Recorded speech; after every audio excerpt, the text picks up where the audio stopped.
ওনাদের মাধ্যমে আমরা যে পবিত্রতার জগতের 130 বছর আগে সেই বিষয়ে আমরা এখন সেলিব্রেট করবো বা পালন করবো।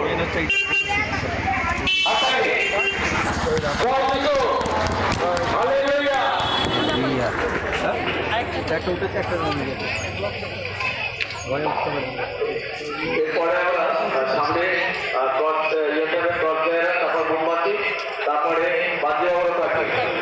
আচ্ছা, দুই বিশ্ববাবু থাকবে, তারপরে বাদ্যবাবুরা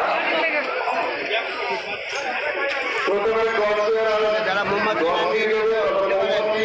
তারপরে দুই বিশ্বপ থাকবে, তারপরে প্রথম পর্ব, তারপরে সমস্ত কমিউনিকেশন। যারা মোমবাতি নেননি মোমবাতি জ্বালিয়ে আমরা যাবো। আমি ভলেন্টিয়ারদের অনুরোধ করবো আপনারা মোমবাতি জ্বালাতে সহযোগিতা করবেন এবং লক্ষ্য রাখবেন যে আমাদের মোমবাতি যখন মোমবাতি জ্বালিয়ে যাচ্ছি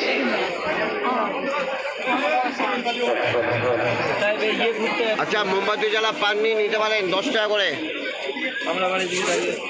প্রত্যেকে ধীরে ধীরে আপনাদের মোমবাতি